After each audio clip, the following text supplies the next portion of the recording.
2076 सालको अन्त्य र 2077 सालको आगमन मानव समुदायको लागि निकै चुनौतीपूर्ण रहेको छ। 31 डिसेम्बर सन् 2019मा पूर्वी चीनको वुहान सहरबाट विश्वभर फैलिएको कोरोना भाइरस कोभिड-19ले विश्व नै लकडाउनको अवस्थामा पुगेको थियो। मानव सभ्यताको यो इतिहासमा विश्व नै पुरै ठप्प भएको सायद पहिलो घटना हो। विश्वभरका मानिसहरू लामो समयसम्म घरमा थुनिएका थिए। 2076 माघ 10 गते नेपालमा पहिलो पटक कोभिड-19 कोरोना भाइरस संक्रमित व्यक्ति भेटिएका हुन्। चीनबाट फर्किएका उनको उपचार भएर घर फर्किएपछि दोस्रो संक्रमित 2076 चैत्र 10 गते भेटिएका हुन्। त्यसपछि खुल्ला सिमाना रहेको छिमेकी भारतमा संक्रमितको संख्या बढ्न थालेपछि नेपालले पनि 2076 चैत्र 11 गतेदेखि देशमा लकडाउनको घोषणा गरेको थियो। लकडाउनले नेपालमा सबै क्षेत्र प्रभावित पारेको छ। विकास निर्माण र अन्य गतिविधिहरू लामो समयसम्म ठप्प रहे। कोरोना भाइरसलाई फैलिन नदिन सबैभन्दा राम्रो उपाय भनेको नै एकान्तवास भएकोले सबै घरभित्र नै बसेका छन्। विश्व नै यो भाइरसबाट थला परिरहेको बेला यो भाइरसबाट बच्न गुल्मे जिल्लामा रहेका नगर तथा गाउँपालिकाहरूले पनि विभिन्न कदमहरू चालेका छन्। भारत तथा अन्य तेस्रो मुलुकबाट फर्कने नागरिकहरूको उद्धारमा जुटिरहेका छन्। स्थानीय स्तरमा क्वारेन्टिनको निर्माण तथा आइसोलेसन निर्माण गरेका छन्।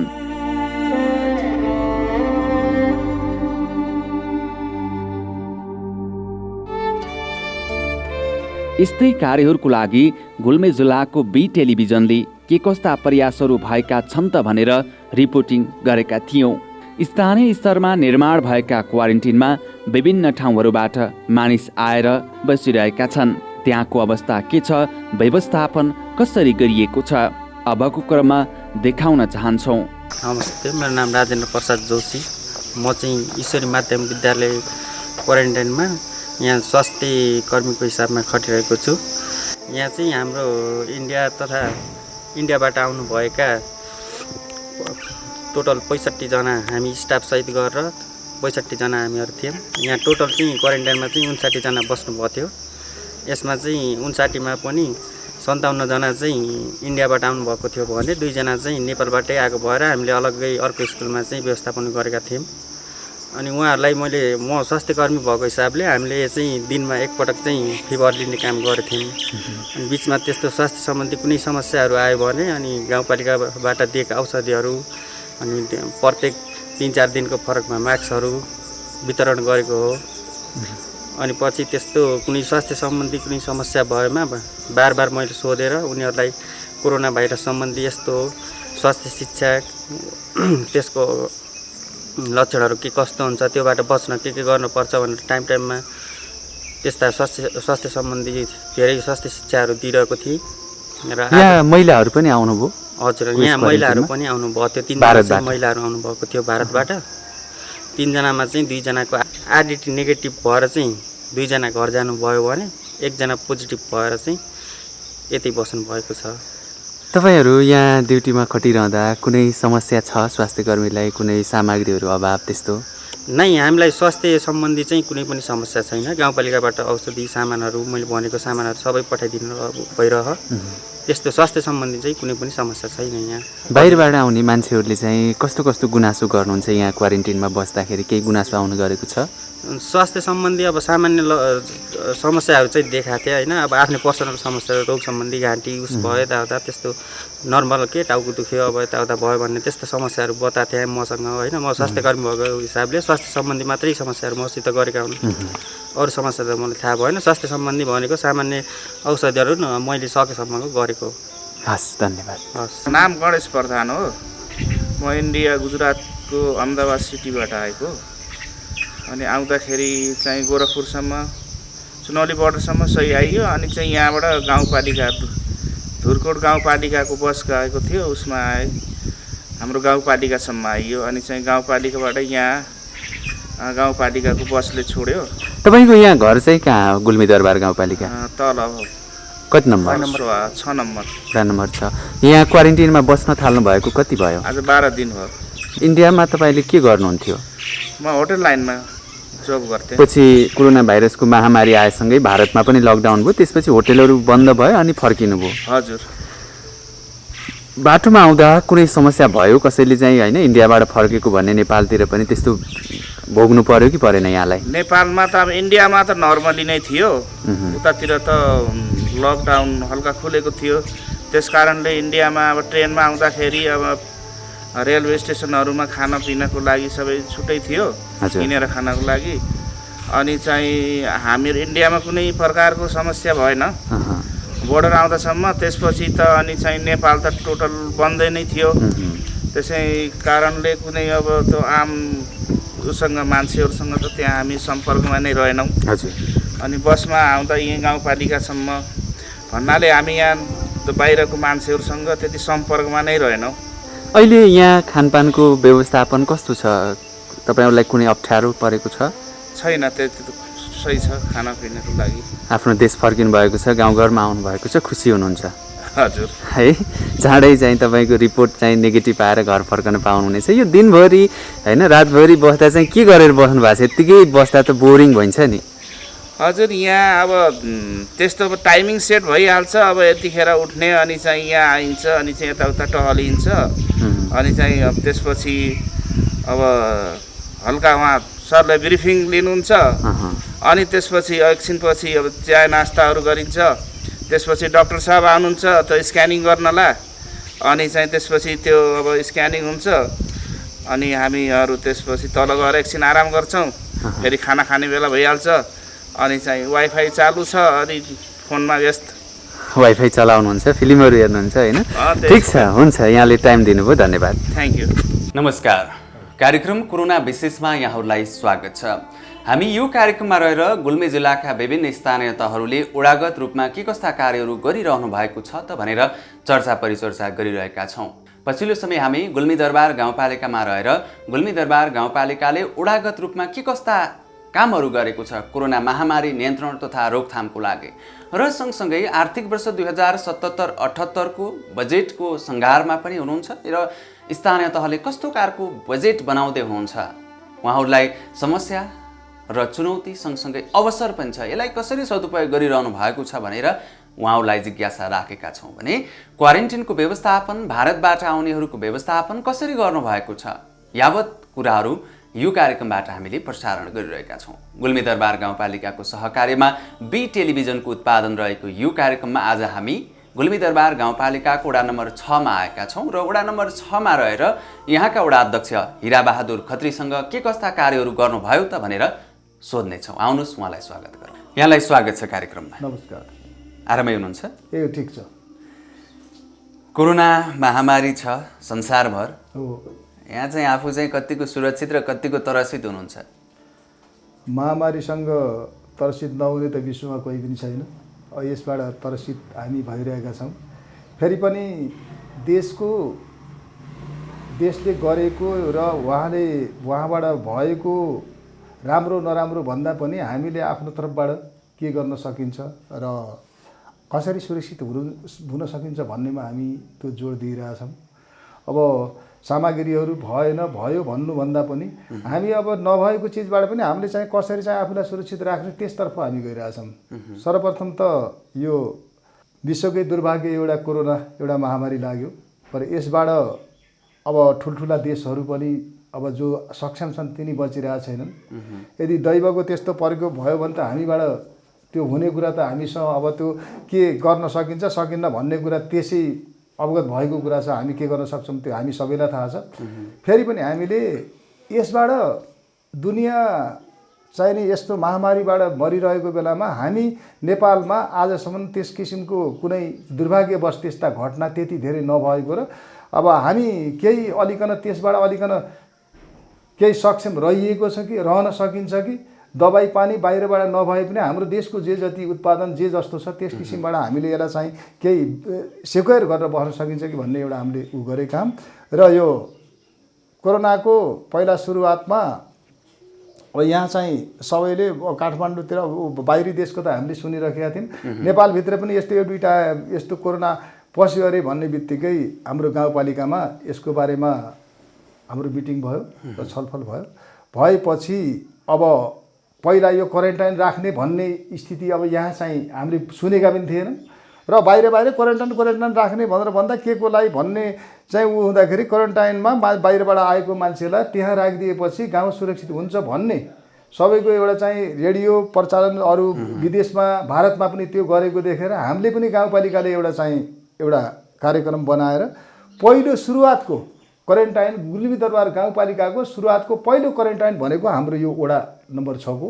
हामी क्वारेन्टिनको विषयमा पछि पनि चर्चा गरौँला। सुरुवाती चरण गरौँ कोरोनाको। जब नेपालमा पनि यसको सङ्क्रमण देखियो र दिन प्रतिदिन तीव्र गतिमा फैलिन थाल्यो, त्यसपछि तपाईँले वडागत रूपमा गाउँपालिकाले सचेतनाका कार्यक्रमहरू गर्नुभयो, के कस्ता काम गर्नुभयो? गाउँपालिकामा हामीले पहिला त अब यो माइकिङ कार्यक्रम पनि गरियो।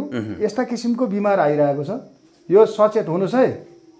अब यसबाट चाहिँ के भने आफूले आफूलाई बचाउने कुरा हो, यसलाई चाहिँ नेगेटिभ रूपमा नलिनुहोस्, यसलाई राम्रो तरिकाले गर्नुहोस् भन्ने। त्यसबाट पनि हामीलाई चित्त बुझेन र हामी वडामा अब कोही इन्डियाबाट आएर फल्ना ठाउँ बसिया छ अरे त्यो बाहिर देखिया छैन भनेर चाहिँ त्यस्ता कुरा सुनिले अब गाउँमा उसमा न वडामा खबर पनि छैन, गाउँपालिकामा खबर पनि छैन।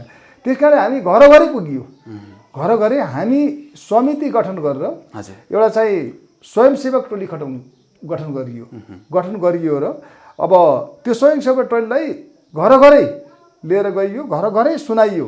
म खुद वार्ड अध्यक्ष भएर पनि म आफू नै अब त्यो घरघरै गएर यस्तो गर्नुहोस् है भनेर चाहिँ गइयो। अब फेरि पनि के भयो भनेर भने अब यो जबसम्म मान्छेलाई घटना हुन्न त्यो बेलासम्म मान्छे त्यसलाई पत्यार गर्दैन र मान्छे त्यसको पछि पनि लापरवाही भएपछि हामीले स्वयंसेवक टोली चाहिँ 10 जनाको अलि बढाएर नाकाबन्दी गरियो। जस्तो अब हाम्रो आउने भनेको त अब उता बुटोलतिर आउने भनेको एउटा खर्जिङ हो, एउटा त्यहाँ खर्जिङ नाकामा हाम्रो छिमेकी वडाले पनि उहाँ गर्नुभयो र हामीले एउटा खर्जिङ नाकातिर नाका कुर्ने काम गरियो। एउटा अरघाँतिर 2-3 हाम्रो यो एउटा गुल्मी दरबार गाउँपालिकामा हाम्रो यस वडामा जतिको खुला नाका जो बाहिरबाट आउने नाका अरू वडामा छैन र यिनी सबै नाकामा प्रहरीसहित रहेर नाका बन्द गरियो र त्यहाँका जो भिडभाड लगाउने दोकानहरू पनि बन्द गरियो। दोकानमा यसो अब चाहियो सामानहरू र दोकानलाई पनि आधै दिएर 1 घन्टा टाइम दियो साँझ अरू बिहानको र त्योभन्दा बाहिर नखोल्नुहोस् र यहाँ चाहिँ भिडभाड नगर्नुहोस् भनेर त्यस किसिमले हामीले यहाँ चाहिँ त्यो परिचालन गरियो। त्यसको लागि रोकथामको लागि हामीले गाउँलाई सजग गराइयो र अहिले पछिबाट जब यहाँ हाम्रो यो क्वारेन्टाइन राख्ने भनेर भनियो, अब त्यसको लागि अब यो हामीले पहिला सुरुवातमा यहाँ चाहिँ 12वटा पहिला यहाँ आएको थिएन, अब आउनेलाई कसरी चाहिँ यहाँ बन्दोबस्त गर्ने त भनेर भन्ने हिसाबमा पहिला चाहिँ 12वटा अब कति आउलान् र अब आउने मान्छे कोही छैन के अरे भनेर भन्ने अब त्यस्तो कोही किसिम हिसाब किताब थिएन। 12वटा चाहिँ बिस्तराको चाहिँ यो गुल्मीदरबार गाउँपालिकाको फर्स्टमै 12वटाको चाहिँ बिस्तरा हामी चाहिँ बिस्तरा किनेर र त्यहाँबाट चाहिँ यहाँ स्कुल खाली गराएर 12वटाको एउटा चाहिँ राम्रो चाहिँ व्यवस्था त्यहाँ चाहिँ गराइयो र त्यसपछि त्यहाँ चाहिँ 8 जना पहिला 8 जना आउनुभयो नेपालबाट आउनेलाई क्वारेन्टाइनमा राख्नुभयो। क्वारेन्टाइन कस्तो थियो त्यो बेला कस्तो थियो भनेर भने उहाँहरूले उजुरको बुवा तमगासमा फोन गर्नुभएछ हामी चाहिँ आउँदैछौँ इन्डियातिरबाट भनेर भनिदिनु भएछ। अब त्यो बेला हामीले के गरेका थियौँ भने नेपालबाट भित्रबाट आउनेलाई चाहिँ होम क्वारेन्टाइन राख्ने हाम्रो चाहिँ त्यो सरसल्लाह अनुसार गर्ने भन्ने एउटा उ थियो। उहाँहरूले गर्नुभएछ हामी त इन्डियातिरबाट आयो भने माथिबाट आइरहेको त्यसको कुरा र हामीले बाध्यता उहाँहरूलाई चाहिँ पहिला सुरुवात भएको थिएन, अहिले त हामी चाहिँ राखिरहेको छौँ। त्यो बेलामा उहाँहरूलाई चाहिँ 14 दिन यहाँ राखेर उहाँहरूलाई पठाइयो। उहाँहरू बस्न मान्नुभयो। अब अलिकति उ गर्नुभएको थियो यहाँ भएपछि फेरि उहाँले खानापिना बस्न उहाँहरूलाई हर चिजको अब हजुरको बिस्तरा खानापिना अब त्यसमा चाहिँ के अरे टेलिफोन सुविधा पानीको सुविधा सम्पूर्ण हामीले चाहिँ त्यहाँ पुरा बन्दोबस्त। बिहानमा चिया बिस्कुट, दिउँसो खाना 12 बजे 10 बजे खाना, दिउँसो फेरि नास्ता, साँझ खाना। उहाँहरूलाई खानापिनाको त्यस्तो प्रबन्ध राखेर उहाँहरू त्यस हिसाबले यहाँ जानुभयो। त्यसको बादमा हामीसँग चाहिँ 2 ट्रिप गरेर 57 जना इन्डियाबाट 57 जना आउनुभयो। एकदम पहिला त्यसको पछि हामीले उहाँ गौडाकोट बनाइयो। गौडाकोटमा भरियो तपाईँको चाहिँ त्यहाँ चाहिँ 56जना गौडाकोट भयो, त्यहाँ पुरा भयो। रुन्खा बनाइयो, यहाँ ल्याउने भन्ने उद्देश्य थिएन। रुन्खा बनाइयो, रुन्खा 100 भन्दा माथि कतिजना भन्नु भन्थ्यो, त्यहाँ माथि गएर त्यहाँ नपुगेपछि फेरि यहाँ बनाइयो। यहाँ ल्याएपछि यहाँ चाहिँ 57जना हाम्रा यो सबै वडाका कुलबेर गाउँपालिका वडाका 57जना यहाँ चाहिँ उहाँहरू इन्डियाबाट आउने हुनुभयो र एउटा 2जना हाम्रो यहाँ नेपालका हुनुभयो। र यसमा के भनेर भने हामी हाम्रो तर्फबाट उहाँहरूलाई चाहिँ एकदम सुरक्षित राम्रो तरिकाले त्यहाँ बन्दोबस्त गरिएको हो। तर एउटा चिज के भयो भनेर भने हामीसँग किटहरू कुनै सामग्रीको कमीको कारणले हामीले चाहिँ यो सरकारले गर्नुपर्ने कुरा हामीसँग त यहाँ त केही पनि छैन। सरकारले यसलाई ल्याउनुभन्दा पहिला चेक गरेर नेगेटिभ र पोजिटिभ कसलाई कहाँ राख्ने भन्ने हिसाबले हुनुपर्ने थियो। अब जम्मै एकैचोटि यहाँ आउनुभयो, अब त्यो राख्ने अलग अलग गर्ने भवन एउटै भयो। त्यसमा राख्दाखेरि अब चाहिँ 14 दिन त राखियो। अब क्वारेन्टाइनमा राखेपछि यदि चाहिँ त्यसमा एउटालाई सङ्क्रमित लागेको भए पनि त्यहाँ त सबैलाई अब खाने भाँडो एउटै हो, टोयलेट एउटै छ। अब यो बिमारी त्यो बिमारी भन्ने चिज त्यहाँ भएन। त्यस कारणले चाहिँ अब त्यो पहिला गौडाकोट निकाल्दाखेरि नेगेटिभ निक्ल्यो, राम्रै लाग्यो। अब जब हामीले यहाँ चाहिँ एक टोली निकाल्दाखेरि कतिजना 8जना हाम्रा चाहिँ पोजिटिभ निक्लेपछि हामीलाई डर भयो। अब तिनीसित बसेका त्यहाँ पनि छन्, भात अब अलग बिस्तारा भयो भने खाना त त्यही छ। र यहाँ चाहिँ त्यो 8जना पोजिटिभ निक्लेपछि तिनको सँगमा बसेका हाम्रा 21जना कति तिनी चाहिँ यहाँ चाहिँ हामी त मर्ने भइयो, यो त यी तिनलाई लाग्यो, हामी त फेरि आउँदा फेरि किन अर्को टोली पनि आएर त्यहीँ बस्दियो भनेपछि तिनीहरूलाई फेरि चाहिँ त्यो पोजिटिभ निक्लेकालाई अलग राखेर तिनलाई चाहिँ त्यो अर्को टोलीसित जो 14 दिन पुऱ्याएको टोलीलाई फेरि अलग हामीले वडामा लगेर राखेका छौँ, बसिरहेछन्। अहिले के भने उहाँहरूको माग के भयो भने हामी त नभएका मान्छे पनि डरले मर्ने भयौँ, 8जना निक्लिसक्यो, हामीलाई पो फेरि अर्को टोली लिएर सार्ने हो कि भन्ने हुँदाखेरि त्यसलाई चाहिँ हामी चाहिँ अलग लगेर अहिले राखिरहेछौँ, बसिरहेछन्। र अहिले यहाँ चाहिँ हिजो चाहिँ नि तिनी पुरा भएका मान्छे तिनीलाई राम्रो यहाँ त्यस्तो पोजिटिभ ननिक्लेपछि उनीहरू अब चाहिँ आफ्नो होम क्वारेन्टाइनमा घर अब 7 दिन अझै घर गएर बस्नुको लागि हिजो गए। र अब यहाँ चाहिँ जो पोजिटिभ निक्लेका छन् तिनको लागि आइसोलेसनको लागि हिजो चाहिँ हाम्रो यहाँबाट कपडाहरू सबै जो यसको होम क्वारेन्टाइनबाट यहाँ हाम्रा कपडाहरू थिए 60-70 बेडहरू थिए, त्यसबाट लगभग चारवटा कोठाको कति कुन कोठाका चाहिँ बिस्तराहरू हिजो चाहिँ हाम्रो संयोजकले लिएर माथि जानुभएको छ, त्यहाँ आइसोलेसनमा राख्ने भनेर भन्नुभएको छ। अहिले वडा नम्बर 6 मा चाहिँ कति बेड क्षमताको क्वारेन्टिनहरू छन्? अहिले हामी कहाँ चाहिँ अस्तिसम्म अब 67 70 भनेर भनौँ त्यो थियो। हामीसँग मान्छे नै 68 बसे होइन, हाम्रो चाहिँ 60 हो। अब त्यो धेरै आएपछि त्यसैलाई चाहिँ फेरि चाहिँ परिमार्जन गरेर अब त्यसैलाई हामी चाहिँ लगभग 70सम्म राख्ने आपत परिबन्ध राख्ने गर्थ्यो। तर हामीसँग 57-59 जनासम्म बसे। अब भारतबाट आउने पनि हुनुहुन्छ कोही 57 जना बाहेक थपिनुहुन्छ? अब छ आउने छन्। सम्पर्क गर्नु भएको छ तपाईँ? सम्पर्क हामीसँग गरेका छन्। भारतबाट आउनेले हामी आउने भनेर भन्ने उहाँहरूले सम्पर्क गर्नुभएको छ। र मैले हामी के भनेका छौँ भने हाम्रो चाहिँ मूल समिति गौडाकोट छ गाउँपालिकामा, र त्यस समितिसँग त्यहाँ कन्ट्याक्ट गर्ने, अब त्यहाँ हुँदासम्म त्यहाँ बस्ने, नभए फेरि हामीले हेरिराख्नु पऱ्यो। अब उनीहरूलाई कसरी उद्धार गर्नुभएको छ जब सुनौली नाकामा आउँछन्? सुनौली हामी चाहिँ यहाँ सरसल्लाह गरेर सुनौली नाकामा आएर उनीहरूले हामीलाई फोन गरेपछि अब गाडी चल्ने अवस्था थिएन। अब भोकै एउटा फेसबुकमा पनि हामीले देख्यो बाहिर चाहिँ मान्छे अब उ भएर उतातिर न यता न उता, कसैले बस्न पनि नदिने खाना नदिने भएपछि हामीले तुरुन्तै चाहिँ इमर्जेन्सी मिटिङ गाउँपालिकामा राखेर गाउँपालिकाबाट हामीले चाहिँ एउटा बस त्यो क्वारेन्टाइनसम्म ल्याइ पुर्याउने, उताबाट आउने चाहिँ प्रवासी भएर बसेका हाम्रा यहाँका साथीहरूलाई जो विगतमा सुनौली अब नाकाहरूमा बसेका छन् त्यस नाकालाई हाम्रो गाउँपालिकाको मान्छेलाई लिएर आउने भनेर बस हामीले व्यवस्थापन गरेका छौँ। अहिले पनि त्यहाँ आएर जब 10-15 जना हुने बित्तिकै तपाईँहरूले हामीलाई चाहिँ गर्नुहोस् भनेका छौँ। त्यो हाम्रो बस अहिले पनि अझै बन्द भएको छैन। र हामी त्यसबाट बाहिरबाट आउने यही गुल्मी जिल्लाको मान्छे यदि बाहिरबाट आउने र बस्न जग्गा छ भने उनलाई पनि हामीले लिएर आफ्नो जग्गातिर हामीले पठाइरहेछौँ अहिलेसम्म। अब अहिले त सरकारले तेस्रो मुलुकबाट पनि उद्धार गर्न थाल्यो, यहाँका कोही आउनु भएको छ अहिलेसम्म? के छ त्यस्तो? नै यो छैन, यहाँ हामीलाई त्यो जानकारी छैन। अब काठमाडौँमा जानकारी हुने कुरा अलग कुरा हो। हामीलाई तपाईँको मान्छे यहाँ चाहिँ यसरी हामीले उद्धार गरेका छौँ भनेर यहाँ कोही हामीलाई सूचना आएको छैन। र यदि गाउँपालिकामा आएको भए पनि हामीलाई सूचना हुन्थ्यो होला होइन, यसरी भनेको छ भन्ने, तर त्यसको बारेमा मलाई जानकारी छैन। अनि यो केही पछाडि फर्क्यौँ भारतबाट आउने भन्दा पहिले तपाईँहरूले जब लकडाउन सुरु भयो चैत्र 11 गतेदेखि गत सालको, अनि त्यति बेलादेखि अलिक केही समय बढ्दै जाँदाखेरि गरी खाने वर्गहरूलाई समस्या पर्यो र तपाईँहरूले राहत पनि दिनुभयो। कसरी के को आधारमा छान्नुभयो र कति परिवारलाई राहत दिनुभयो? एउटा चिज 130 परिवारलाई हामीले चाहिँ राहत दिएका छौँ। हजुर, 130 परिवारलाई। मेरो भन्न हाम्रो गुल्मी दरबार गाउँपालिकामा हेर्नु भने अब यो हामीमा अलिकति दलित पनि धेरै भयो हुनाले र अब अलिक धेरै अब त्यहाँ भन्दाखेरि तेरा अरूका 60-70 भन्दा मलाई 130 भन्दा लाज पनि लाग्यो। अब के भने सबैको भन्दा कस्तो त्यो सबै, त्यस कारण 130 परिवारलाई हामीले बाँड्यौँ। अब यहाँ कस्तो भनेर भने हामी कहाँ चाहिँ त्यस्तो किसिमको जो बाहिर बस्ने जस्तो च्याट्टै थाल थापेर खाने कोही पनि छैन। अब हुँदैन अब, तर भएकोमा पनि कस्तो भनेर भने जसले यहाँ बसेका छ अब रोजगारी गरेर खाने हो, रोजगारी भएन। अब नभएपछि त अब त्यो यति बारी यति माटाले त्यसलाई पेट भरिने कुरा त भएन। अब चाहिँ बाहिर गएर काम कि काम दिनु पर्यो कि इमाम दिनु पर्यो। त्यस्ता किसिमलाई हामी चाहिँ अब यो यहाँ 20 किलो चामल,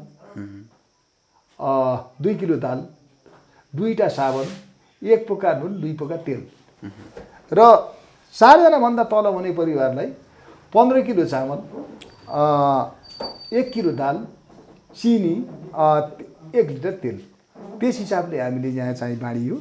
र यो के भनेर भने यहाँ न त पूर्ण गरिब छन् न कोही धनी छ। एउटाले अर्काले पल्ला गर्कालाई दिएपछि मलाई दिए पनि हुँदो भन्ने कुरा।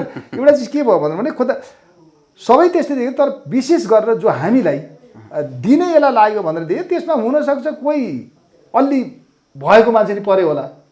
अब हजुरले जस्तो पछि विवाद आएन तपाईँको चाहिँ? नै, खासै त्यस्तो विवाद होइन, साथीहरू आएका हुन्, नआएका होइन। अब मोटरसाइकल लिएर आउँछन्, पल्लो घरकोले पायो मैले पाइनँ।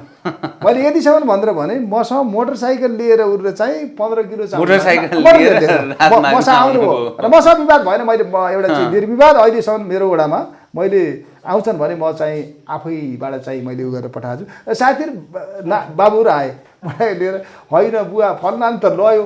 मैले भने बाबु तिम्रो मोटरसाइकलमा कति लिटर तेल लाग्छ? 20 लिटर तेल 2500 रुपियाँ पर्छ।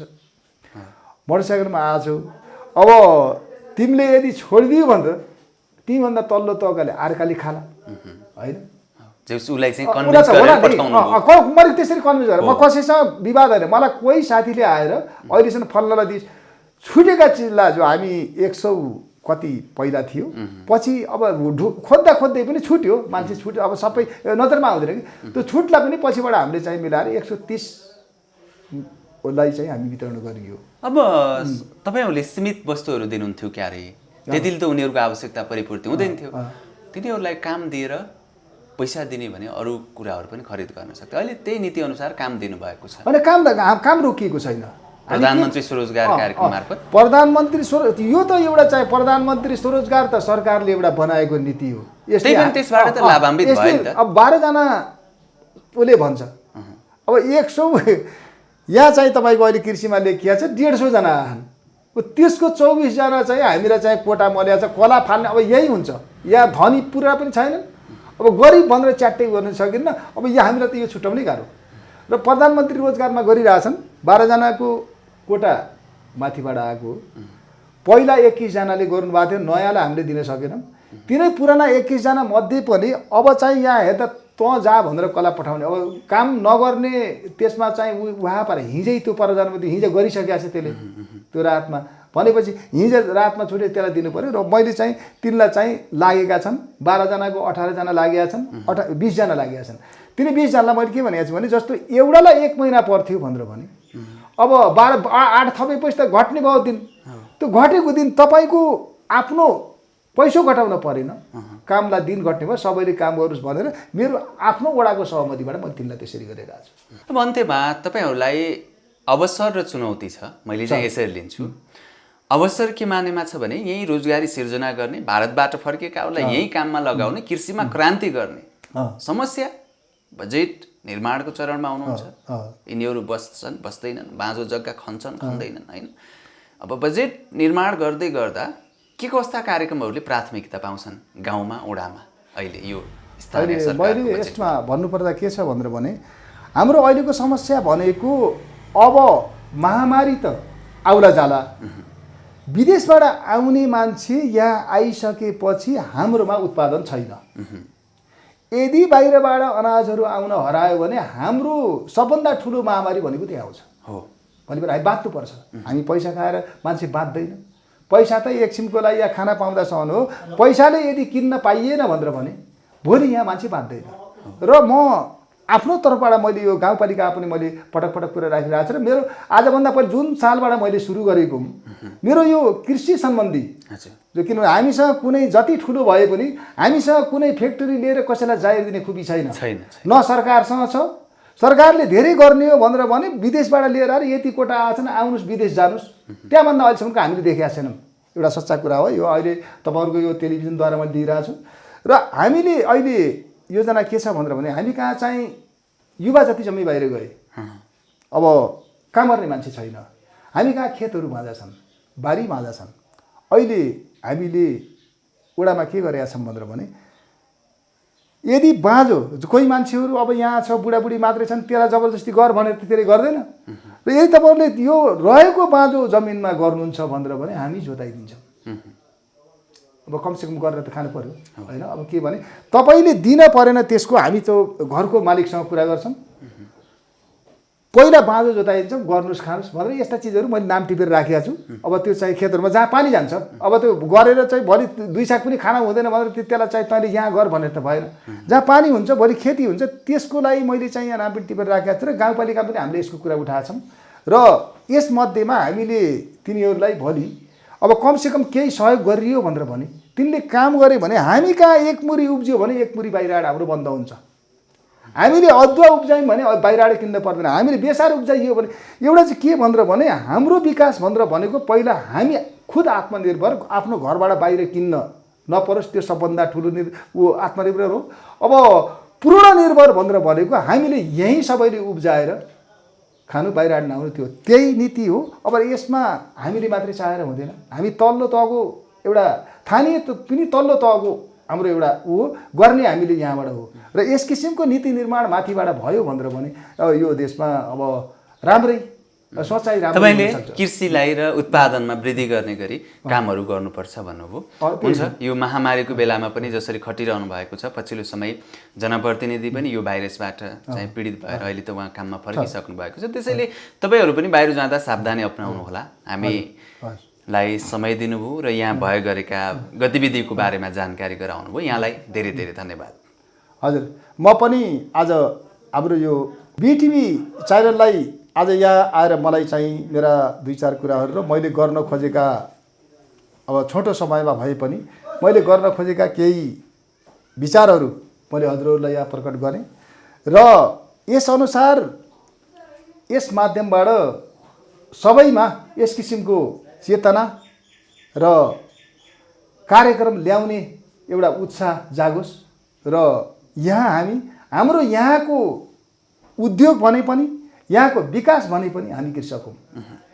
कृषिमा ध्यान जाओस् र शिक्षाको तर्फमा शिक्षालाई कसरी अगाडि बढाएर चाहिँ एउटा समान शिक्षाको चाहिने जनतामा आभास गराउने किसिमको त्यस किसिममा होस्। र म एउटा गुल्मी दरबार गाउँपालिकाको सामाजिक विकास समितिको संयोजक भएको हुनाले मेरो अरू पनि धेरै जिम्मेवारी हो। तर के भनेर भने हर चिजमा अब त्यहाँ चाहिँ एउटा लाइन सबैले मिलाएर सबै एकजुटता नभइकन तिनी कामहरू पुरा हुँदैनन्। र मलाई लाग्छ मेरो यो आजको अन्तर्वार्ताबाट हामी गुल्मी दरबार गाउँपालिकामा सबैमा एउटा चाहिँ एकजुटता भएर स्वास्थ्य, शिक्षा, कृषि यिनी 3टा चिजमा हामी राम्रो तरिकाले अगाडि जानेछौँ। र हामी यस उसलाई पदबाट छोड्दा पनि हाम्रो केही एउटा चाहिँ हामीले गरेको कीर्तिमान रहोस् भन्ने मैले आशा राखेछु। हस् त, धन्यवाद। धन्यवाद। दर्शकवृन्द, हामीले प्रस्तुत गऱ्यौँ वडा नम्बर 6 का वडा अध्यक्ष हिरा बहादुर खत्रीसँगको यो भलाकुसारी। उहाँले धेरै कुराहरू भनिसक्नु भएको छ। क्यामेरामा अजयको साथमा महेशलाई आज्ञा दिनुहोस्। नमस्ते।